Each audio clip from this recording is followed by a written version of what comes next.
Hi there and welcome back to Valley por Vida. Now, if you're a Lebron James fan, then you're definitely going to want to pay attention here, okay? Because the word is the professional athlete is working on a new film to document portions of his life, and you, my friend, may just have the chance to be a part of it. Certain parts of the country will be holding casting calls for this film, and we've got all of those amazing details.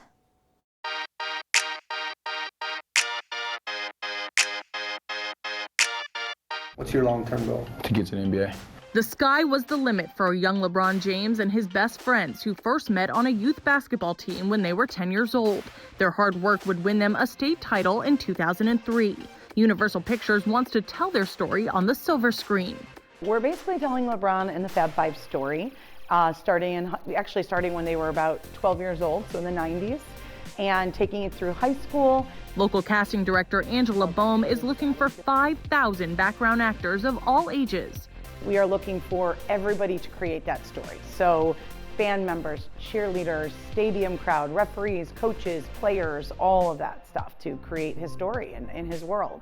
Prior experience is not required, but COVID shots are, per Universal's policy. This is a mandated production. We do need everyone vaccinated and boosted, so that is something to consider if they want to apply. The quote, untitled Universal basketball movie will be filmed from mid-April through June in Akron, Canton, and the Cleveland area. According to Screen Magazine, the LeBron James movie will be an adaptation of his book Shooting Stars, and Boehm says it's loosely based off of the 2008 documentary More Than a Game that also told the story of the Fab Five.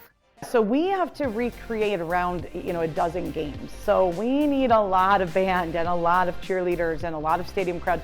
And if they're not right for one role, we may shuffle them or ask them to resubmit for another role. From high school, LeBron went right to the NBA with the Cavaliers, left Cleveland to win titles in Miami, and returned to win the Cavs their only NBA championship in 2016. We did it, baby! This upcoming film shining an even brighter light on Northeast Ohio. I don't think people realize how much film and commercial we do here. It's a great way to, just have fun and be part of a really cool industry and sometimes make a little bit of money. LeBron's been a big name in Hollywood for a long time, and actually Hollywood's got a lot of big talent. Of course, it's just a place of magic and inspiration for so many people. So let's go ahead and see just how much talent Hollywood's got.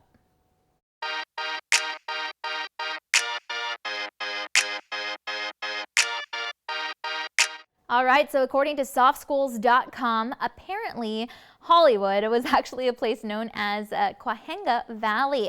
It says that a man named H.J. Whitley is known as the father of Hollywood, even though he was actually born in Canada and only became a United States citizen in the 1870s, which is pretty interesting. The site also says that filmmakers started to, move their work to Hollywood because Thomas Edison had already kind of made a name for himself in the movie industry over in New Jersey. Now, he had several patents on filmmaking when it came to different kinds of equipment, and just in order to avoid legal issues, filmmakers just decided to go start working on the other side of the country. The site also says that the first ever movie filmed in Hollywood was called Old Hollywood, of course, and it was filmed back in 1910 with a total runtime of only about 17 minutes long. And before that year, apparently movie theaters were actually banned in Hollywood. The site says that this kind of changed later on when Hollywood merged with Los Angeles. And then the first movie to be made entirely inside a Hollywood studio was called The Squaw Man back in 1914. And we all know and love that beautiful Hollywood sign up on the hills, right? You can see it when you drive by. Well, apparently it was first put in place back in 1923 by a real estate developer. The site says it was only supposed to be up for about 18 months so that it could help advertise the city, and it would originally read Hollywood Land. But it actually stayed up forever after the land part was removed, and of course became an iconic part of tourist adventures. And of course, a big part of Hollywood, of course, is the culture. And it's something we can all appreciate whether or not we live there. It's as well as the big Hollywood events, like the Academy Awards.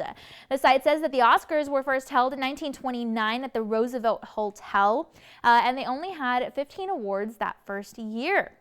And hey, if you've ever been to Hollywood, then you know that there are tons of iconic places to visit, including the Walk of Fame, Universal Studios, the Chinese Theater, among so many others. And if you've never been to Hollywood, then maybe try to visit some of these iconic spots whenever you do get the chance. Hollywood sites are actually so iconic that many other tourist destinations across the globe have created attractions that resemble our Hollywood. Bollywood in India, for example, is like, our Hollywood, but based off of the Hindi language. The site also says that Canada's film and TV industry is called North Hollywood by many, and that even China has Chinawood film studios. And while the world of celebrity in Hollywood can be very exciting, it's also important for them to, take a step back from all of the focus and just focus on their own overall well-being, including their mental health. And as an adult, it's a little easier for us to, just kind of be self-conscious about our mental state. But what if you're a child, specifically a student? Well, let's go ahead and dive in just a little bit deeper.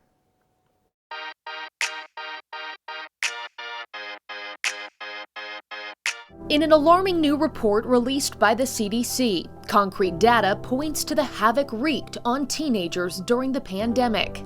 Almost 8,000 high schoolers from 128 schools across the country were surveyed a year after the pandemic's onset. As we all know, the last 2 years have been incredibly difficult in so many ways, but especially on children and youth. They've faced huge disruptions in their own lives. In the study, 44% of students reported feeling persistently sad and hopeless. 66% said they found it more difficult to complete their schoolwork. Many also reporting economic instability, with 1 in 4 experiencing hunger and 29% had a parent lose a job. I asked myself, do I need help? How should I know? Claire Rainier was a high schooler in Alaska during the pandemic. She says over the years, she has felt sad, lost, and even turned to self-harm. In February, she testified before Congress about the hardships youth and teens like her are facing. Each night I wondered what was wrong, and in hindsight, it is terrifying to know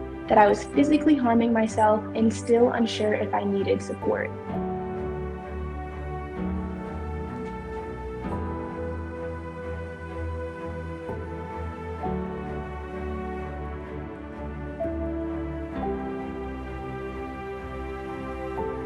You cannot believe your child if they say they're okay. You have to pursue. Jenny Dean Schmidt is a mother, author, and executive director of Channel Mom, whose mission is empowering parents to reclaim their voice with their children. It's okay to reclaim their authority and say, hey, I've got some views on this. I've got some views on how to cope with this.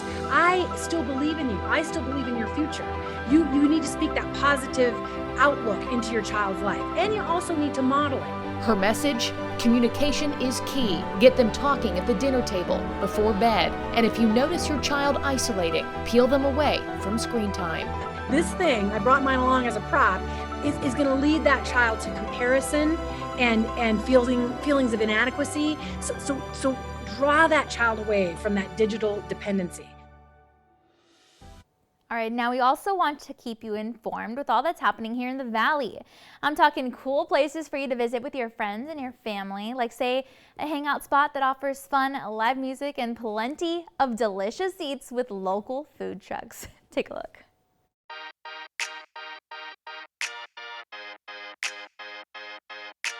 Food truck parks are unique because they're its own community within itself. So by having all these different food truck vendors and the bar and all these live music acts, and then bringing in local vendors that do craft goods and all these other things, you really create your own symbiotic community. Yeah, we definitely try to keep it as family and pet friendly as we can. Once it gets past a certain time at night, especially on the weekends, you don't really want your little kids out there at 11 o'clock at night on the weekend, because we do have a bar, we do serve alcohol, but for the most part, it is very food oriented. We have a dog park, sand volleyball court, it's a basketball court, and we're really pushing the family friendly, come out here and everybody can have a good time at the same time. I've always felt like building a strong community is really important, and I'm from Harlingen, so coming back home and helping to create somewhere that small business owners and other people can come together with their families in a safe place and have a good time without stepping on each other's toes. That was really important to me. I think it's important to the Valley and our culture here.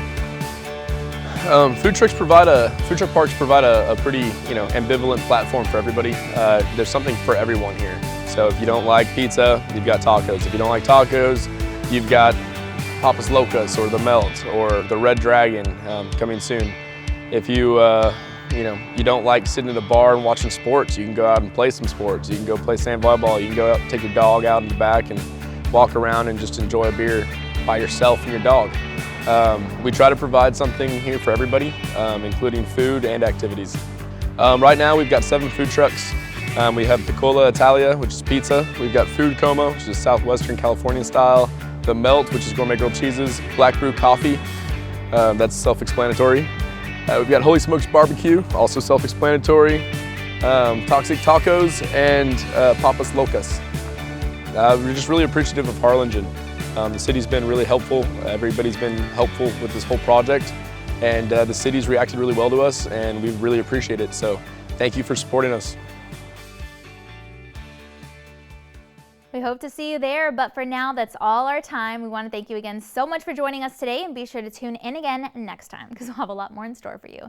But for now, don't forget to follow our team on social media for exclusive behind-the-scenes sneak peeks at what we're filming for this show, and of course for your chance at your comment or even your question to be featured on air. And as always, you can visit valleycentral.com to rewatch some of today's favorite segments. We got all that and so much more next time on Valley Vida. We'll see you then.